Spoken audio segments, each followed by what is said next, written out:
There we go. All right. I can take these off too. That's nice. All right. We've got an article here from Reason Magazine by Emma Camp. Capitalism isn't why you're unhappy. Some young adults blame capitalism for just about everything, but it's only a convenient scapegoat. I definitely think that's true. Are you feeling sad, lonely, despondent about your life, anxious about politics, angry about the state of the world? The gurus and influencers and deep thinkers of the internet have identified the culprit, the reason, the overarching explanation for why everything, everywhere sucks all the time. We all know what it is. It's definitely capitalism, the default state of nature and man and humanity and all enterprise everywhere. The fact that some people have things, other people want them. The only way to deal with that is either through violence or capitalism, trade. Hey, I'd like that bread. I've got rocks.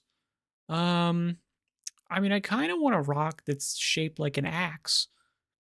Do you think you could do something? Yeah, I can do that. I can nap that rock and the thing. Okay, well, um, you give me a rock shaped like an axe, I'll give you some of this bread because I got a lot of bread. I can make bread pretty easily. I can't do the rock thing. It always just split in half with me.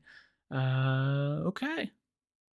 Do you feel horrible? That's capitalism, baby, says the wildly popular mental health influencer Therapy Jeff in a TikTok with nearly 50,000 likes. Okay, it's TikTok though. Is your self worth based on who you are or what you do? If it's what you do and the value you create, that's internalized capitalism. I can't help but laugh just a little bit. I really can't. I can't help but laugh just a little bit there. Um, if it's what you do and the value you create, so like, I mean, what you do is kind of important, you know, in no other sense than what you do is, what you do with your time. How do you want to spend your time? I'm spending my time doing this. Okay. If this creates zero value, then like I shouldn't really feel great about it. Now, maybe there are things that I can say, like, all right, well, hey, look, I've only been doing this for so long, you know, I need time to get good at it. I'm practicing, I'm increasing my skills, and therefore in the future, I'm making a bet that the value that I create will be, something. It will be some degree of something. But I just don't know if that's the case. All right, well, if I think about it in that sense, then the only thing I can think of is maybe it's internalized capitalism. I'm thinking of myself in terms of good things, not bad things. Well, like, I'm thinking of myself in terms of value. Well, like, yeah, of course you're thinking of yourself in terms of value. We just have good, like, heuristics for that in our brain. We can't help but look at the way the world is and say, okay, like, these things are valuable, these things aren't. Even if that value is ascribed, like, totally arbitrarily, you know? Like, things that are pretty, like gold, is valuable because it's pretty. What's pretty? I don't know. We just like it. Obviously, there's like, some degree of, okay, like it's status. It denotes status because it's a rare metal. It can be worked and it's pretty and therefore, it beautifies someone. And that beautification, maybe it's just purely tied to status. But again, it's some degree of value is created in that enterprise, which is kind of cool and kind of good. And I like that. But it is something that is just natural.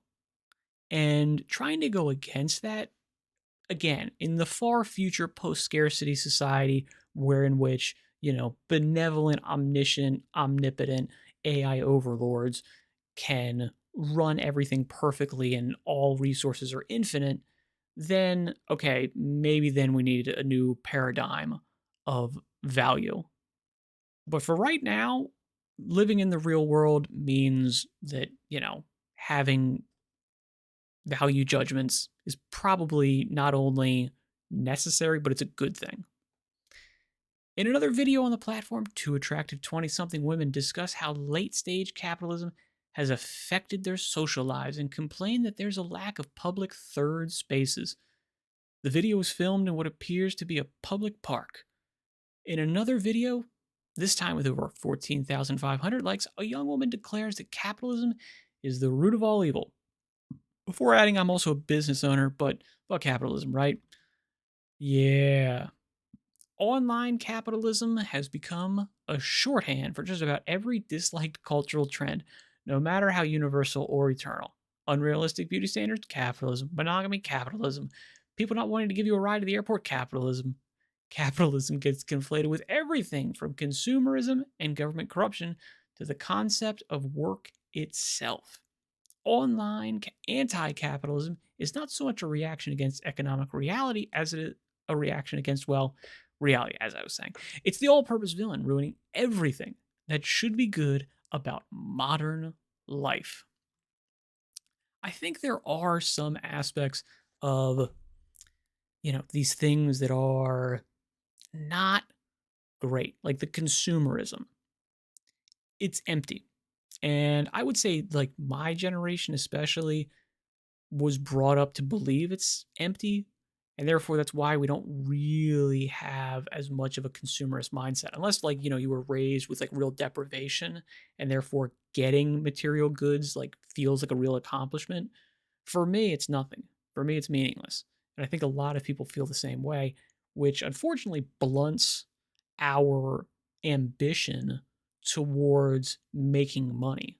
Like unless, you end up like having some hard, terrible knock that, beats you down and, really forces you to understand the value of a dollar and, what it takes to earn money and these types of things.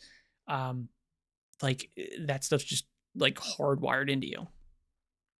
Hatred of capitalism has coincided with a boom in popularity for socialism and even communism. Ostensibly, it's a popularity for the idea of it, not necessarily the actual thing. Because again, the actual thing is like there is a real reality to socialism. Like, oh, hey, like government run grocery stores. Okay, do you like those? If you've never been in one, if you've never seen one, if you've never interacted with one, then yeah, I'd like the idea of it, right? Okay, but if you have actually touched it, if you put hands on it, then you can make an actual, judgment of the thing itself rather than just the idea. And we have not really had a lot of that. There's not been enough exposure of that to people for them to actually make good, reasoned, intelligent decisions on them. And that's going to change, it seems like. And hopefully, yeah, it's like a booster shot. And we go, oh, yeah, no, actually, that stuff sucks. So we're happy to not touch any of it ever again. But I understand the other side of it is also, there's just super popular capitalists that say that they love communism. And, because they're super successful capitalists, they can put their message out to a lot of people. I think you know who I'm talking about. If you think you know who I'm talking about, leave a comment. In a recent pew poll, only 40% of 18 to 29-year-olds had a positive view of capitalism, while 44% viewed socialism positively. In another poll, 34% of young people reported a favorable view of communism, which in Joseph Stalin's Soviet Union killed millions of people from famine alone. And I mean, you could be talking about Mao as well, but I guess no. Because, I mean, Joseph Stalin, I think technically the USSR is like, the S was for socialism. I mean, obviously, yeah, it's basically the same thing. But, if you're going to be talking about communism, talk about Mao. Mao's got the numbers. Mao's beating out Stalin for sure. Millions and millions, not even close. This sort of thinking has already had real world political consequences. In June, self identified socialist Zoran Mamdani handily won New York City's Democratic mayoral primary, but, we'll see what happens later. And we'll see what happens after that if he actually wins on a platform of state run grocery stores and a rent freeze. Some polls now indicate he's the frontrunner for the city's top elected office, which, not great, but also super not great for the Democrats. That's probably going to be, a big bad news in the future. If he does end up winning, the DNC does not like it. It's going to get pounded out. It's hard not to read this shift as downstream of a real malaise among many Americans, especially young adults. Surveys consistently find that young people feel lost and forgotten. They're having a hard time finding jobs they like and friends they can count on. Young Americans frequently feel that the system simply isn't working, and so they blame that system for their fears, frustrations, and anxieties. But capitalism isn't the reason why you or anyone else is unhappy. Blaming capitalism is a fantasy, a rhetorical escape that allows people to shift the blame from their own choices to a powerful external force outside their control. I understand this though. I do understand this because there is a larger system. There is a big giant system outside of yourself that you don't have much control over. Okay. And depending on where you are, you might not have any control over it. And if it's not, helping you out, then it really is difficult to envision a world wherein which you can escape from that sort of like, pervasive getting reamed and rammed all day, every day by, the people in power over you. I understand that. I'm very happy to say that's not the result of capitalism. That's the result of the opposite of capitalism. It's not having a free market. It's having giant, huge, intrusive government that is just blowing up your ability to do anything freely, cheaply. The capitalist blame game is a social media friendly cover for a lack of personal meaning and social connection, a crutch for those who have not made their lives their own. By arguing that capitalism is the cause of your dissatisfaction, you deny your own agency. Your problems become both unsolvable and someone else's fault. And if your problems are intractable and insurmountable, you no longer have a duty to try to overcome them. This lack of agency is comforting, but only leads to more unhappiness in the long term. This is true. Even if there is a legitimate systemic bias against you, if there is, chains holding you down, realistically, your only option is to persevere, try your best, do your hardest, do the thing that you possibly can to escape that, to better your situation, even if it's marginal, even if it is marginal, because at the very least, you then have the ability to say, even though I've barely made a dent, I tried and was able to try. And that is honestly very comforting at the end of the day. The solution is not to blame capitalism or any other shadowy conspiratorial force for your problems, but to accept that you're in the driver's seat of your own life.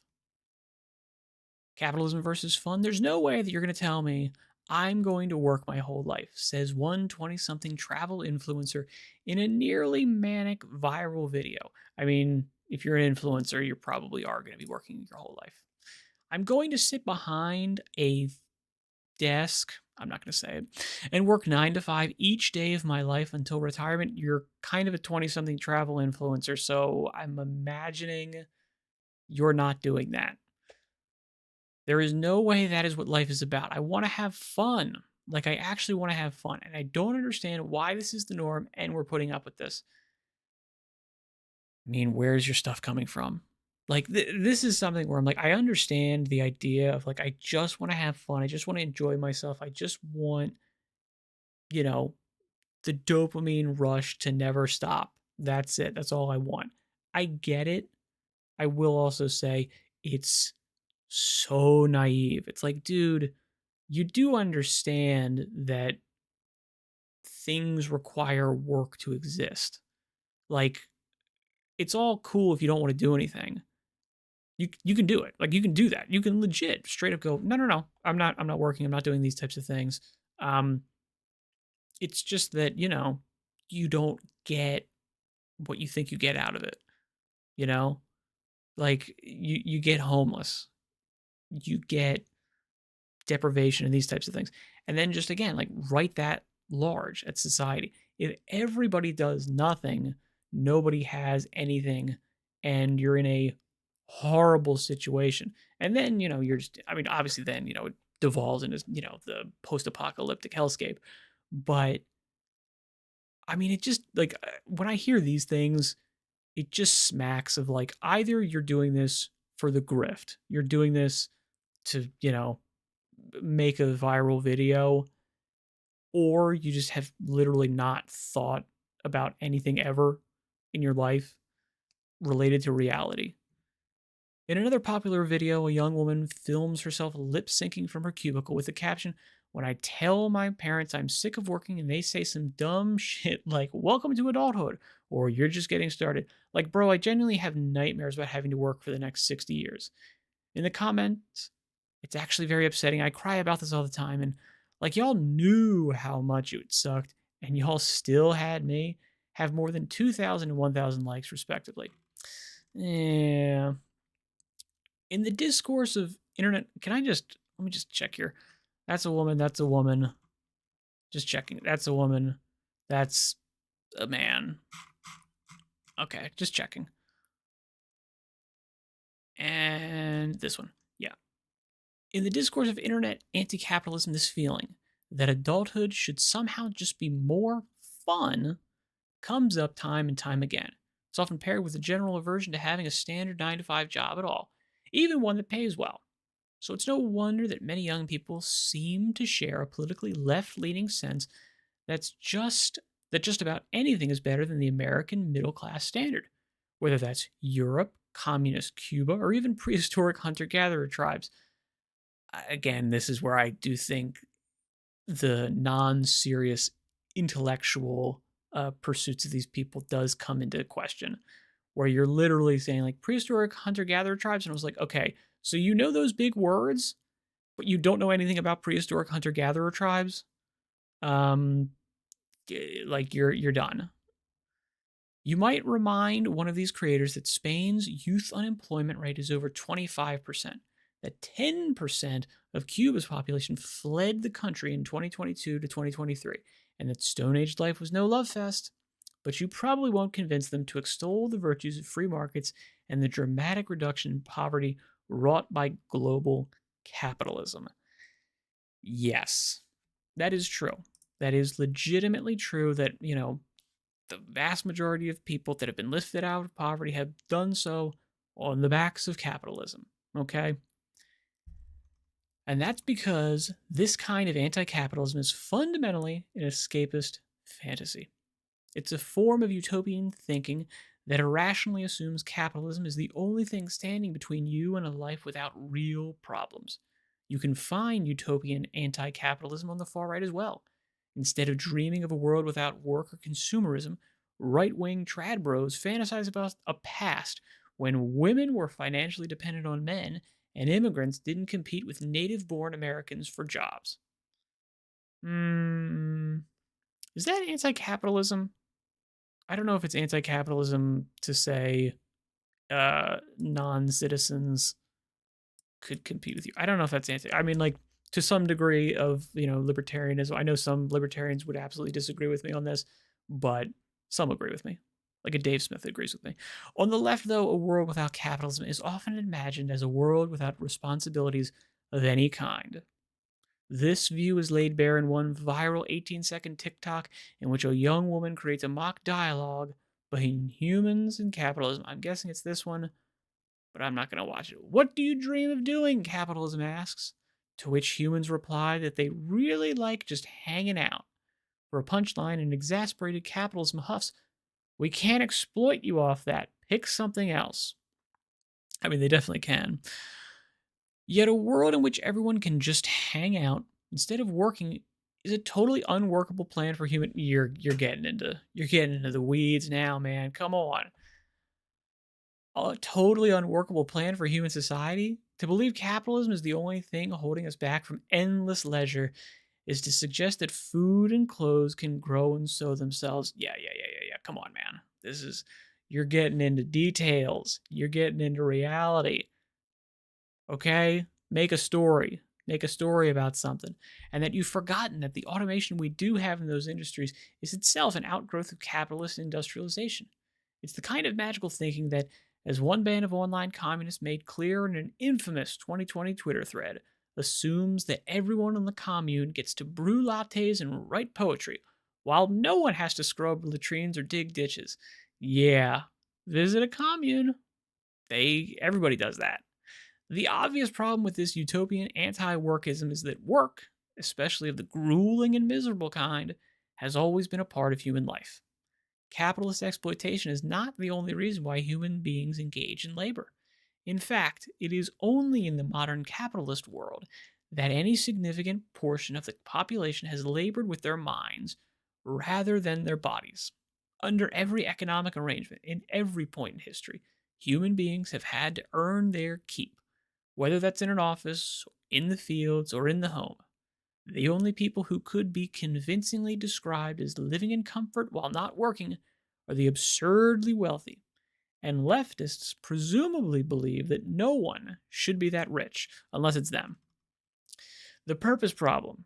It's easy to call these utopian anti-capitalists lazy, and there are some laziness, and there may be some laziness there, especially in the more extreme fringes on the online anti-work movement. But what's going on here is less an abundance of laziness than a lack of something to make work seem worth it. It's a lack of meaning, of purpose. Agreed. It's also a lack of the ability to reasonably see a way out of working with no real reward.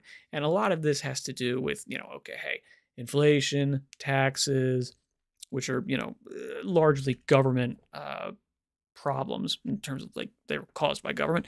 And those things basically mean that, yeah, like we can't, like, can you save money anymore? You can save money kind of, but like it used to be that a savings account made money. You got interest on it.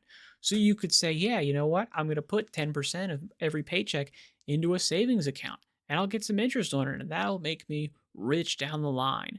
It'll allow me to buy a house, which grows my wealth and my property and my holdings and all of that type of stuff. And then I can have a family and a wife and kids and all of these wonderful things that give my life more meaning and purpose than simply trying to, make a number go up in my checking account. But a lot of that has been blown up by government mismanagement and other things. Part of this comes down to the assumption that your job will be a major source of meaning and fulfillment in your life. What Atlantic writer Derek Thompson calls workism.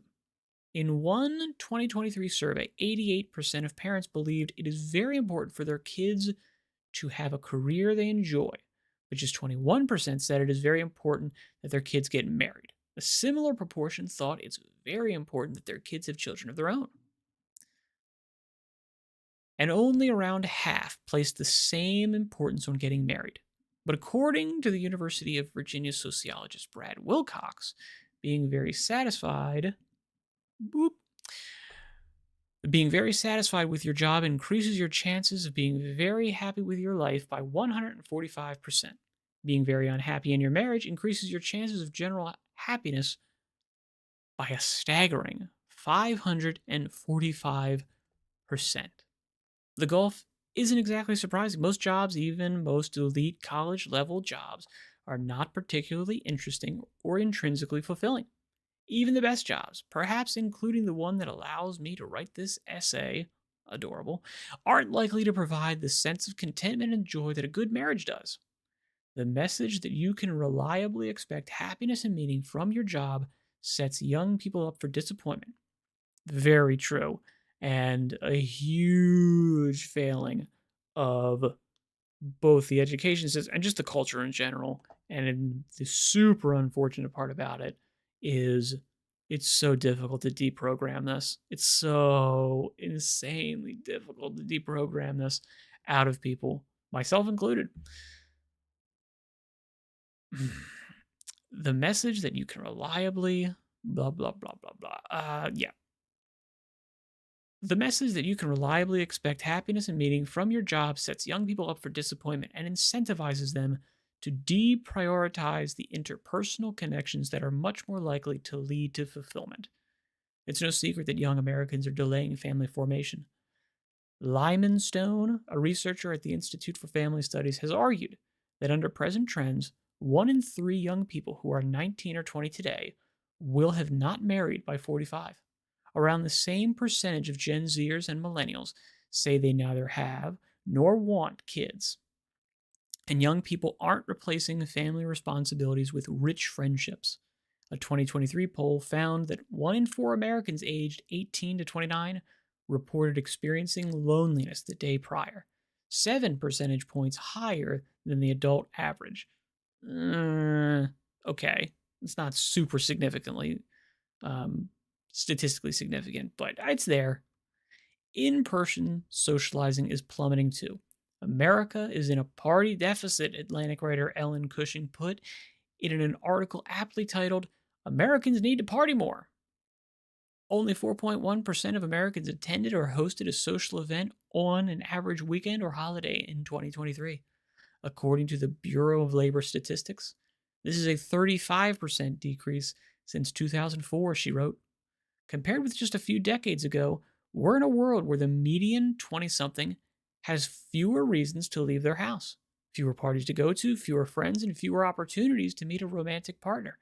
In such a world, no wonder so many young people are looking to their jobs to make them happy and feeling cheated when they don't. Sometimes, internet anti-capitalists identify workism as a problem, but they blame it on the economic system that makes their work possible, not an optional social attitude toward work. The rise of workism is best explained not by capitalism, but by a decline in social connections outside of work. When your job feels tedious or physically taxing, knowing that there's someone you're doing it all for will inherently add meaning to the monotony. Yes, very true. I can say this with absolute certainty. I had a terrible job. The last real job that I had was horrible, right? And the reason why I ended up quitting was because I was like, you know what? I'm making good money at this, but I'm not even spending it. I'm not doing anything with it. I'm literally just putting it in the bank. I'm paying rent, buying cheap groceries, and that's it. It's just sitting there. It's doing nothing. It gives me no pleasure to have it. I'm not going on vacations. I'm not spending it on anything cool.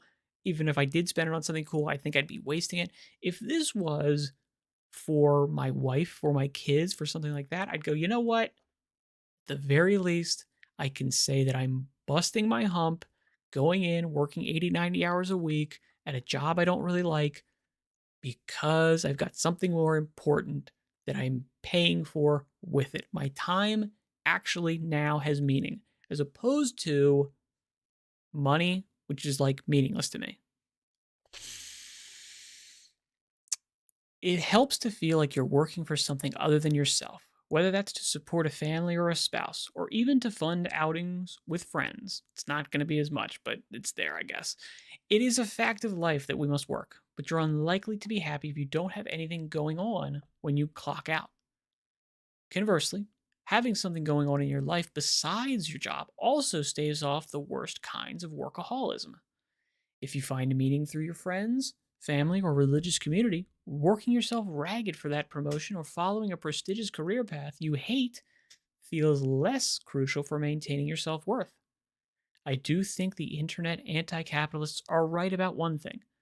Compared to what came before, societies with freer markets tend to rely more on merit based distribution of social advancement. Where you end up in life is imperfectly downstream of your own choices and talents. I want to stress imperfectly. Of course, all kinds of unfair inequalities exist that lead individuals to be born with radically different opportunities.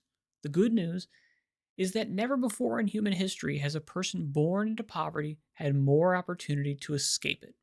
It's the essence of the American dream that no matter the circumstances of your birth, anyone can make it big with enough determination and talent. At the same time, in the grand sweep of human history, never before have those born into wealth had to fight harder to keep their privileges. I don't know if I'd agree with that. Not sure if I'd agree with that. Um, yeah, definitely not sure I'd agree with that. I think generally the American experience has always been if you make it big, you can lose it big very quickly. Two, within like one generation, two generations, and therefore there's a lot of mobility both up and down, as opposed to perhaps the more aristocratic minded places, which even though you can rise very quickly, you can also fall relatively quickly, but there's a lot more buffer area. That's true, but I don't know if I'm not sure if right now it's the hardest time for wealthy people to keep their privileges. I'm not sure about that. I press X to doubt. Just because these opportunities for advancement exist does not mean that enough people are taking them or that economic mobility is on some forever upward march. But that may be part of the problem. So much agency is destabilizing. It's a tremendous responsibility. It's also the source of tremendous shame, especially for the downwardly mobile children of the upper middle class, who seem most likely to adopt this resentment driven, muddled anti capitalism. That's true. If you failed to achieve your dreams, if your adult life is boring and predictable, especially if you grew up in economic privileges, your own choices are at least partially responsible. And that stings. But facing your own inadequacy or lack of motivation is extremely difficult. Blaming an amorphous supposed social evil is much easier. True. Many anti-capitalists will bristle at this framing. Capitalism, they'll argue, really is that big and monstrous. It's a system that's tilted towards the rich and powerful, that compels people to work in horrible, exploitative jobs, that keeps people from being able to afford a home or healthcare. No. Yeah. She's gonna mention it. I'll let her do it. I've already mentioned it, but I'll let her do it. Most of these complaints come down to confusing the state of American politics with capitalism. Crony capitalism isn't free markets. I don't even like the inclusion of the word capitalism in there. Call it corporatism. Neither is the overregulation that makes housing and healthcare much more expensive than they would be in a true free market system. True. But internet anti capitalists rarely make cogent economic arguments. If they did, they'd be doing better, and therefore they wouldn't be anti capitalists. What they're suffering from is not the competitive economic individualism of capitalism, but a kind of interpersonal hyper individualism. The cynical complacency they're sensing is not about monetary resources, but emotional resources. The fantasy of internet anti capitalists is much sadder than it seems on its face. It is essentially a fantasy of being happy, of liking your job, of having friends to hang out with after work, or maybe even having a partner to come home to at night. Capitalism is not what keeps people from obtaining these goods. Working for money rather than living on a utopian commune does not keep you from finding a community. Capitalism doesn't stop you from volunteering after work or attending a religious service or asking out that nice girl across the bar. It also doesn't stop you from saying yes to that party invite with a suggestion that you join the local adult kickball league, which is insane, and I won't comment on it in this video because it's already running long, but kickball, I mean, come on. What does keep people from finding community and joy? All for sports, but not kickball. Bad luck, of course, but also risk aversion and fear of rejection. Building a fulfilling life requires effort and risk. It's hard to show up to a party where you don't know anyone. It can be awkward to make small talk with strangers, or make videos on the internet, or start a new hobby. Adult sports leagues and run clubs and church groups are usually pretty dorky. It's easier to blame your isolation, your brittle relationships, your romantic difficulties on a shadowy force beyond your control. Coming to terms with your own agency, with the choices afforded you by our big, beautiful modern world, that's the hard part. Yes, I agree with pretty much everything that is being said here. I will also say that I think blaming everything on this big, crazy, shadowy force beyond your control is also immediately kind of fun and gratifying because then the place that I'm in is not my fault. But it does also mean that you are now working under this specter of total, absolute hopelessness, total despair. There's nothing that can get you out of this, even if you were to go, you know what? Maybe this is all my fault. Maybe this is all my fault, and I did all these types of things, and you recognize all of the faults in your own behavior, and you do that hard, painful work. Well, it doesn't actually even matter, no, because now I still believe in this big giant shadowy force, and that means I'm totally screwed, even though I've done all this work and really faced a lot of pain in doing that work. I'm still screwed. So I think in the long term, it's probably like mentally better to just go, no, you know what? That shadowy force doesn't exist. Even if it did, it's probably smarter to pretend that it doesn't. Anyway, with that, thank you very much for your time and